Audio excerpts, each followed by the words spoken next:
High अस्सलामु आलैकुम a very good morning. केमन आछो तोमरा सबाई?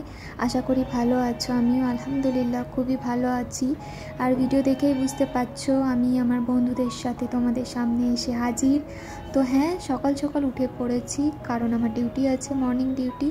और सकाले उठे ये भिउटा देखे और निजेके थामाते पारलाम ना कैपचार करा थेके, तो भाबलाम जे एकटा भिडियो आजके बानिये फेली। तो हाँ देखो रात्रिबेला भिउटा खूबी सुंदर लागे, तोमादेरके आगेई बोलेछिलाम। और सकालबेला एखन बाजे 6:30, तो एखोनो भिउटा खूबी सुंदर, एखोनो सूर्य ओठेनी, उठबो उठबो होच्छे, तो भिउटा असाधारण छिलो।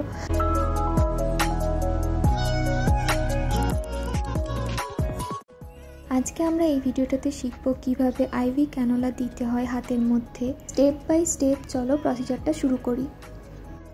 প্রথমেই আমরা ক্যানোলার জন্য যা যা আর্টিকেলস লাগে সেগুলো আমরা একটা ট্রের মধ্যে সাজিয়ে নেব, যাতে আমাদের পেশেন্ট সাইডে গিয়ে কোনো রকম অসুবিধায় না পড়তে হয়। তো এই ট্রের মধ্যে আমরা নিয়ে নেব টুর্নিকুয়েন্ট, ক্যানোলা, 2 টাইপস অফ টেপ, যেটা তোমার সুবিধা সেই টেপটা তুমি ইউজ করতে পারো আফটার ডুইং ক্যানোলা, কটন বলস অ্যান্ড হ্যাঁ এর মধ্যে গ্লাভসটা নেই, আমি গ্লাভসটা পরে অ্যাড করে নেব, এবং prefilled saline flush 10 ml or 5 ml। এটা ঠিক থিওরিতে আমরা যেটা পড়েছি প্র্যাকটিক্যালি সেটা খুব একটা প্রযোজ্য হয় না, কারণ প্র্যাকটিক্যালি যখন আমরা জিনিসটা করি সেখানে সম্পূর্ণ আলাদা, সেখানে সিচুয়েশনও আলাদা থাকে। তো এখানে আরও অনেক কিছুই অ্যাড করতে হবে, যেটা হচ্ছে 3 এক্সটেনশন এবং ক্যানোলা সাইজ। এখানে যেই সাইজটা আমি ইউজ করব সেটা নেই, তো আমরা 20 or 22 গেজের ক্যানোলা ইউজ করব।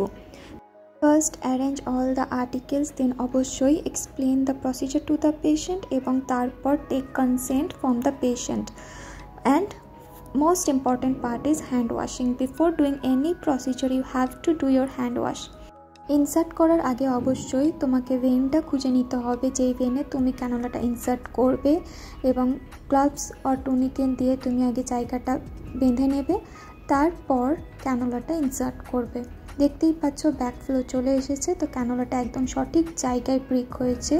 এবং অবশ্যই ক্যানোলা ইনসার্ট করার আগে জায়গাটা স্যানিটাইজ করে নিতে হবে। তো ইটস ভেরি ইজি, দেখে খুবই ইজি মনে হচ্ছে, বাট করাটা ততটাই ডিফিকাল্ট। আমি প্রথমবার করে সাকসেসফুল হতে পারিনি, এটা একটা সিস্টার করছিল, তো আমি সেই ভিডিওটাই বানাচ্ছিলাম। অবশ্যই আমি সেকেন্ড টাইম আবার ট্রাই করব এবং সাকসেসফুলও হব ইনশাল্লাহ। দেখেই বুঝতে পারছো যে প্র্যাকটিক্যাল আর থিওরি কতটা আলাদা। থিওরিতে আমরা যা কিছু পড়েছি প্র্যাকটিক্যালি সেরকম কিছুই মেনটেন করা হয় না, কিছু করার নেই, আমরাও এভাবেই শিখছি।